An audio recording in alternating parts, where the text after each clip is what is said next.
welcome to be on the Mirror podcast. I'm very excited and proud to introduce the next guest, John Campbell, General Manager for St. Clair UK and Ireland.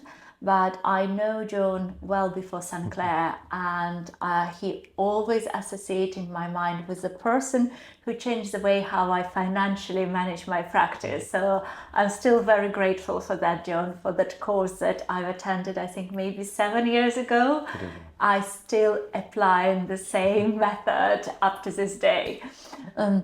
So, John, can you please tell us what inspired your career in medical aesthetic industry? Yeah, so it was actually quite a long time ago. It was actually 18 years ago.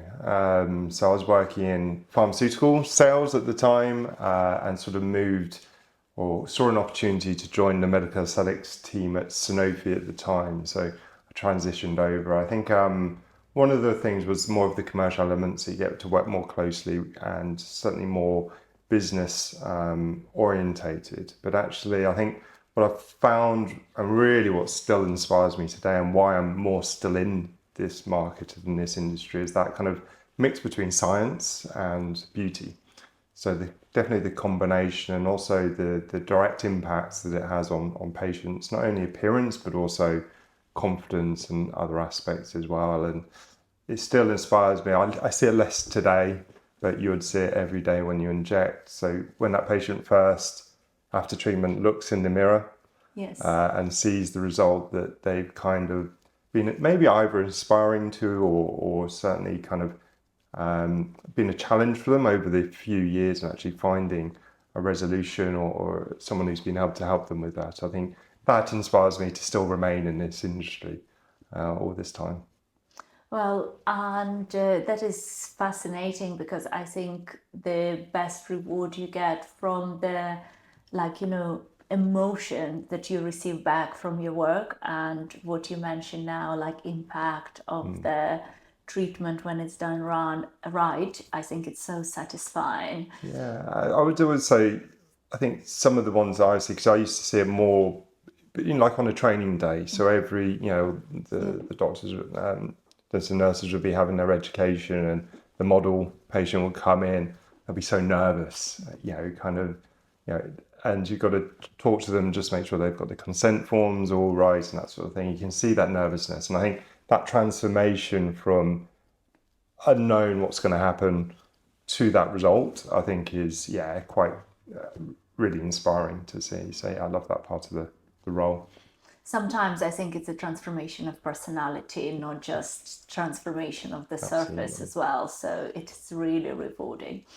Well, and coming back to your job, obviously, despite it's a very inspiring industry and satisfying, there is still a career ahead. And can you please tell us what is the biggest risk you have ever took in your career and did it pay off?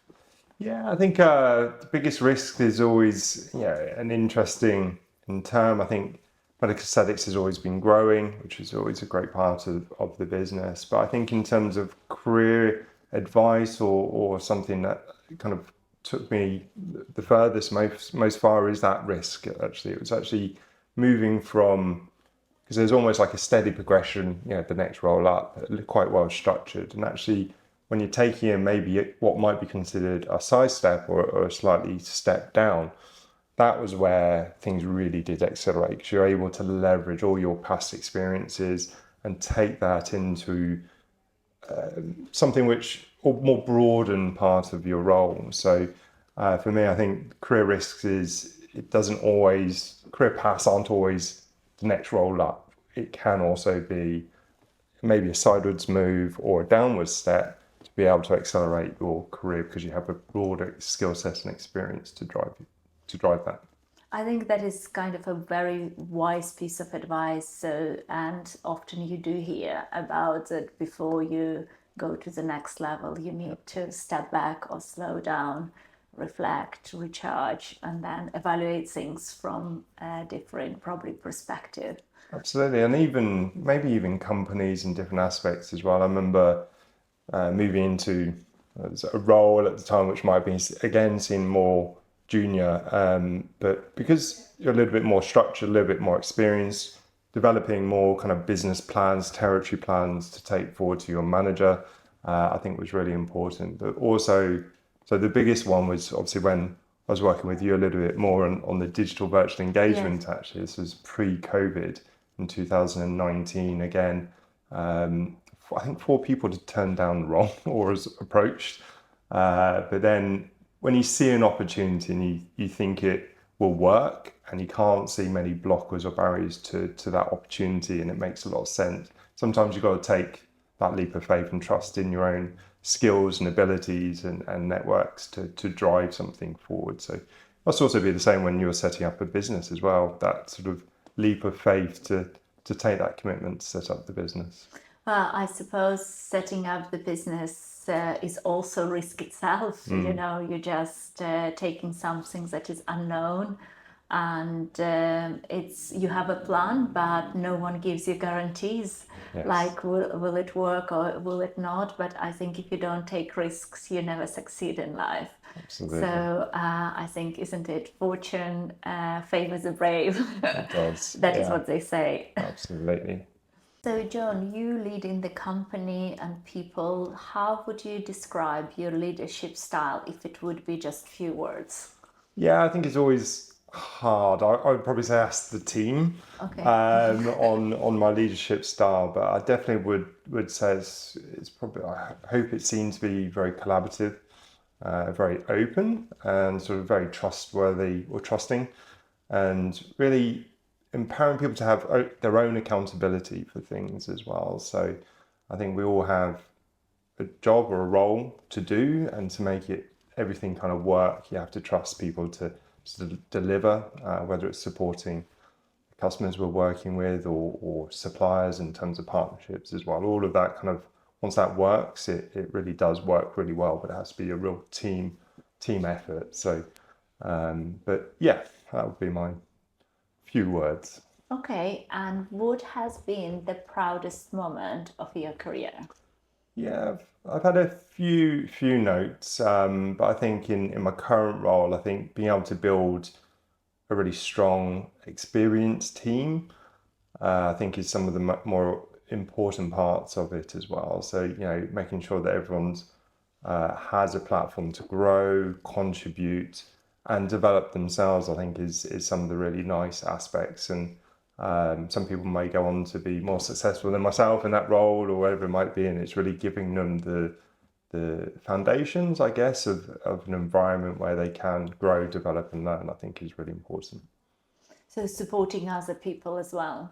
Yeah, I think so. Yeah, absolutely. In that sense, I think that's but working with people from different experiences, from different industries, but also, you know, working with people who even have more experience than myself as well. So really hiring people who are there to help support each other for the good of the UK business, essentially. So, yeah.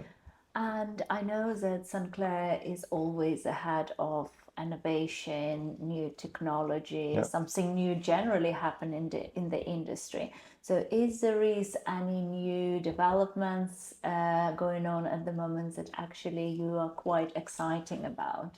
Yes, so we have got something new coming into 2026, which looks extremely exciting. Obviously can't say too much because it's a bit too early and we're just still going through early kind of brand planning and processes at the moment, but it should be in the skin quality space. So I'm sure you must have seen a lot of patients looking for skin quality. Yeah. So again, it's in the injectable category within skin quality, of which there is other competitors. So this is its own innovation in terms of component or product as well. So it's a brand new kind of category within the skin quality market, which I think is going to be super exciting. You must have seen quite a lot of growth in that sort of space. Oh, absolutely. And I'm quite excited myself to find out more about it. So, and I'm sure that people who are watching as well.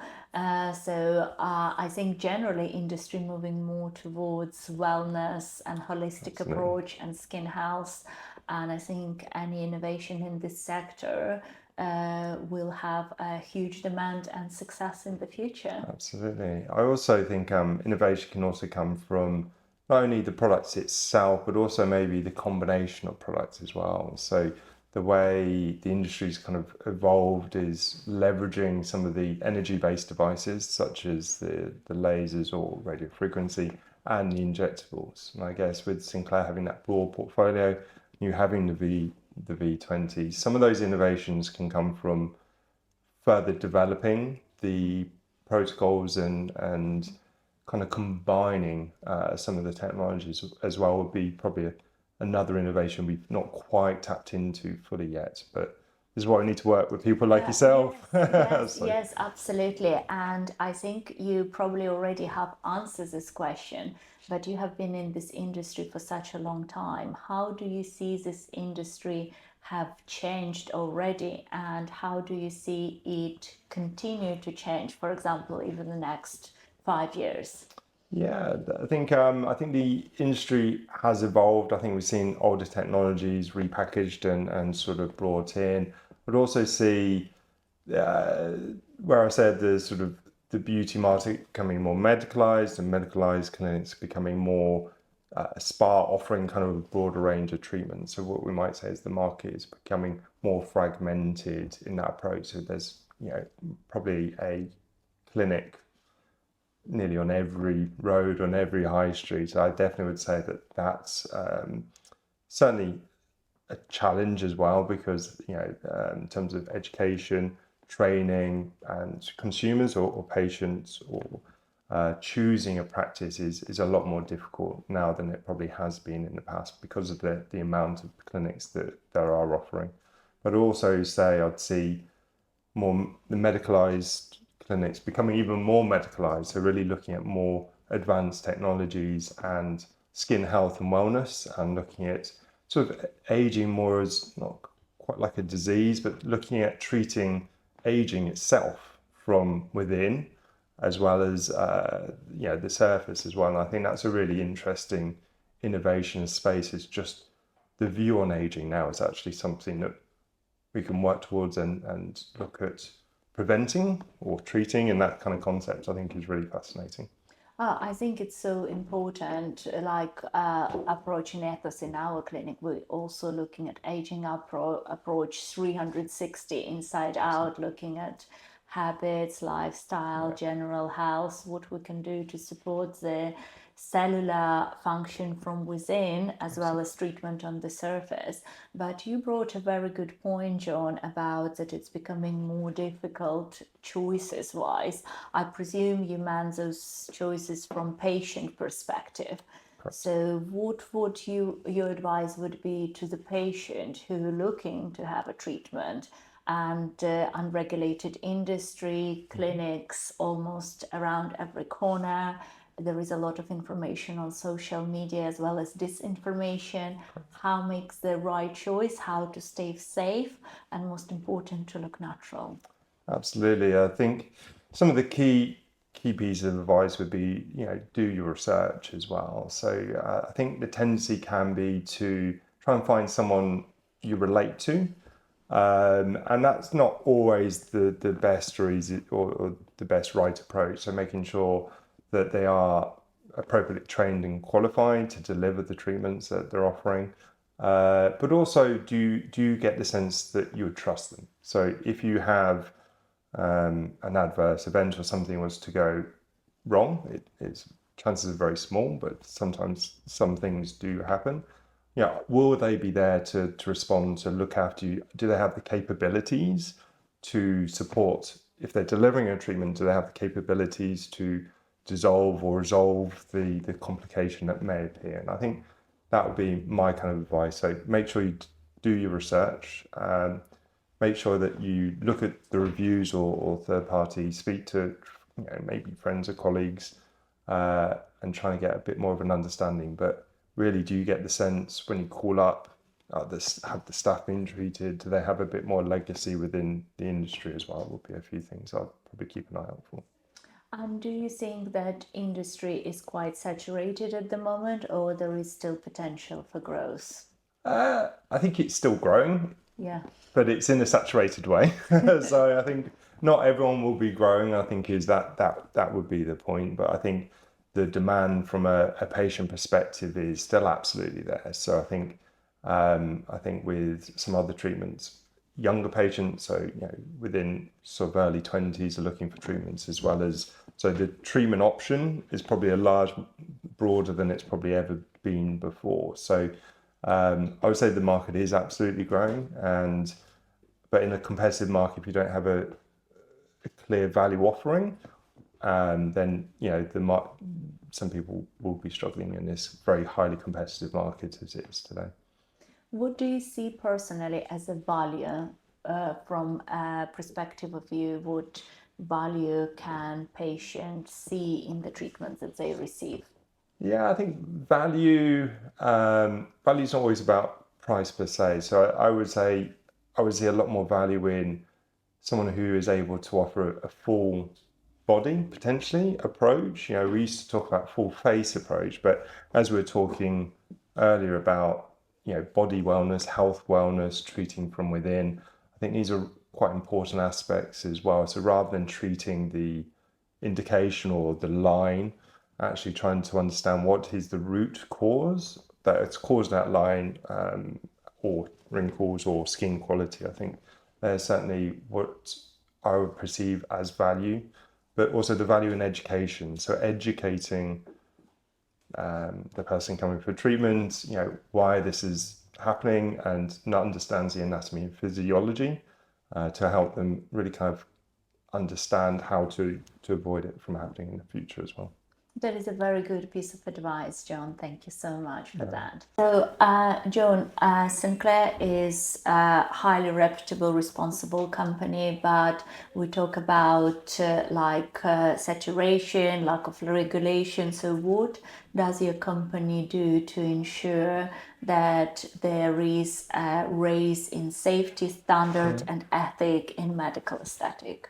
Yeah, I think certainly our core responsibility is to make sure that we provide and manufacture safe products to deliver to our customers. So making sure that we have the right procedures, process, shipping to make sure that the product is of the highest quality, that it's researched and safe to deliver treatments, and people are aware of any risks or complications and where they shouldn't use it as much as where to use it. So I think our core responsibility is making sure that the product we deliver is safe. I think the second aspect to that is making sure that our products are used safely, which we need to take a lot of responsibility on. So making sure that we have, that people are trained and to safely use our products and also understand the benefits or how to use it, but also, as I said, not where to use it as well. So I think there's some of the core responsibilities, but then also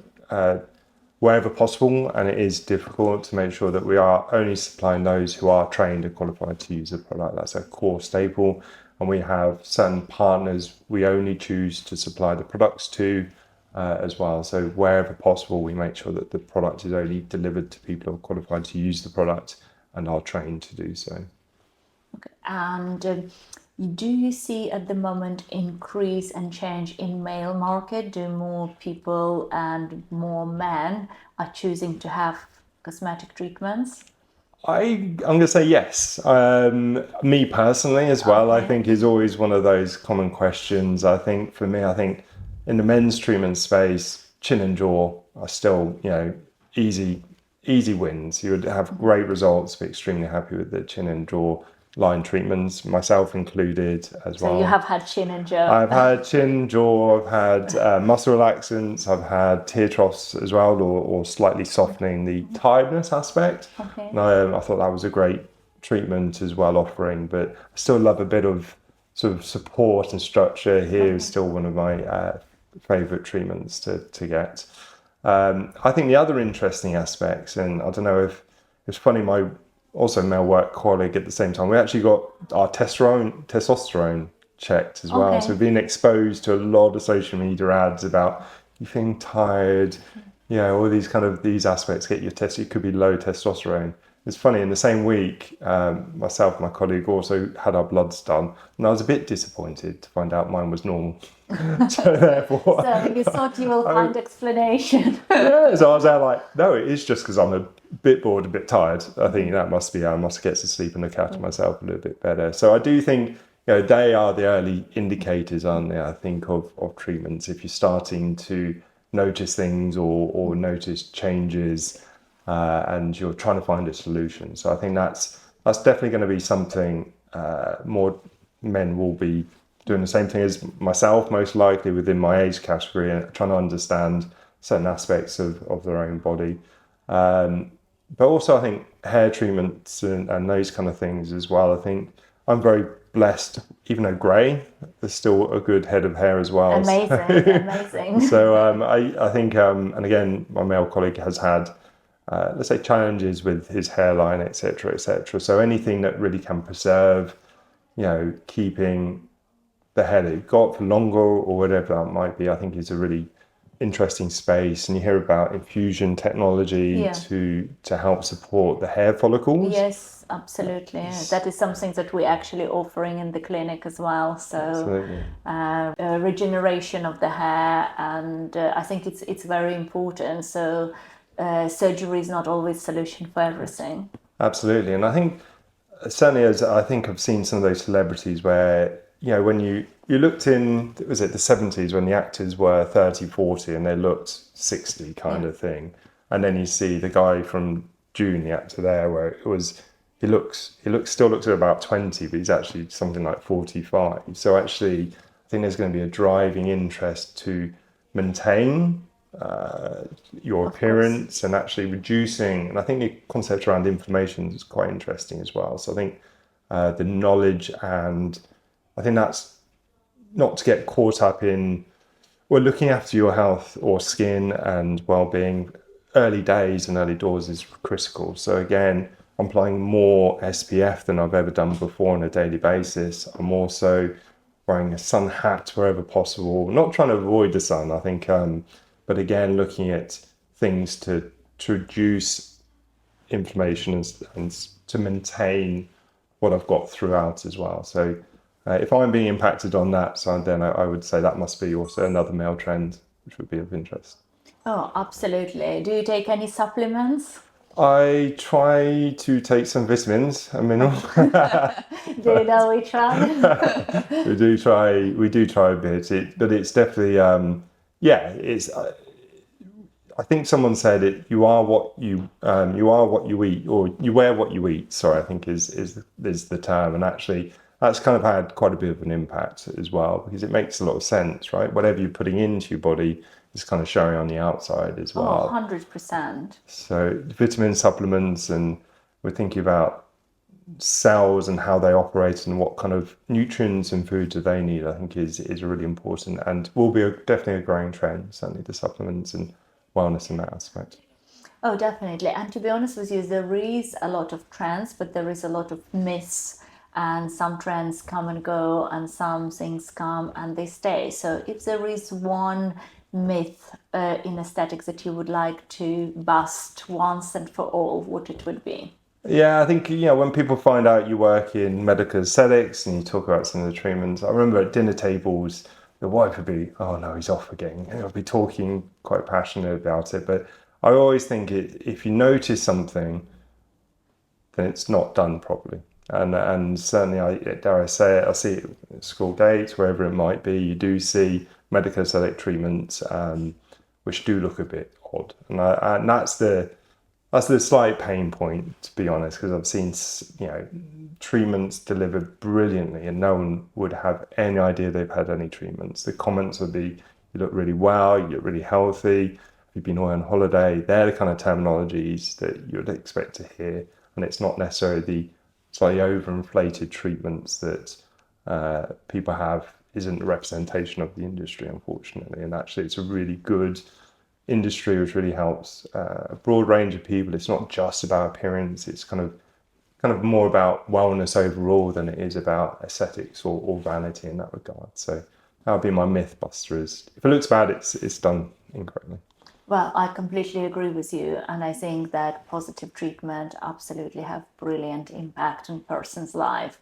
We have seen it so many times in clinic. Absolutely, I think it's can't be underestimated. I'm really glad that you also find the same, the same in aesthetic, and yeah, it's really sad to see that some people still have the work that is obvious, and sometimes it could be their own choice. Absolutely. But I always believe practitioner can make a decision: do they want to be a part of this or not? Absolutely. It's funny. I think I have seen those kind of overdone treatments, and I think there is a patient educational piece that they want to be seen to be having that sort of treatment, or you know, and that's a bit of an unfortunate downside. It would probably put a lot of people off. But as you say, it's their own choice in some regards, and the practitioner's made that choice to do that as well. But yeah. Joan, there is still a lot of practitioners out there who are thinking about their career in aesthetic, and a lot of medics thinking that they want to change their NHS career or run a clinic alongside with NHS career. What would be a piece of advice to someone who just starting in aesthetic right now? I think the first thing I'll do is make sure you work with a really good training school or training company, absolutely, like Cosmetic Courses, and there are others out there as well. So making sure you have a partner, because the education it's not short term, it's not a 1 or 2 day thing, it's about a long term investment, and you probably speak highly of this. It is an ongoing professional development throughout your whole career. The industry is changing, evolving, patient demands are there as we develop more and more things. So first of all, find a very reputable, long-term educational partner, I would say. The second one I would probably say is, continuous education is continuous as well. So reviewing and making sure you're up to date with anatomy, physiology, not necessarily market trends, but certainly refining your knowledge in terms of anatomy, physiology, and techniques as well. The other piece of advice was making sure you're focusing on the patients as well. So building a good, strong patient experience, really, from the moment they look at your website through to contacting your business and having treatment and consultation. So really do think about the overall customer experience.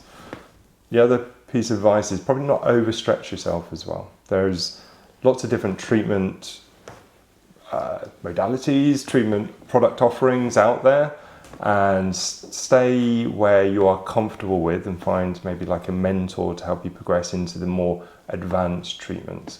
Just because the patients are probably asking for X, Y, and Z, don't overstretch your skills and maybe your experiences to try more advanced treatments, which you haven't necessarily got the experience or skill set to do as well. So that would probably be the full all-around sort of tips. But the last piece would be don't get caught up too much on what you might see on social media as well. So there's obviously will be other clinics which you might see as competitors having various different lots of success. So I don't get caught up too much in that sort of competition or aspects that if you focus on your patients and looking after them, you would do well. Well, I think that is a very good piece of advice. Thank you very much, John. And if people want to find out more about yourself or Sinclair Company, where can they find this information? I think probably the best route is to go through at Sinclair_UK, which is our Instagram handle. Would probably be the best route. We obviously have a team who manage that email. Well, thank you so much. It has been great pleasure, and I'm sure people will find a lot of useful and helpful information through that podcast. Thank you for listening.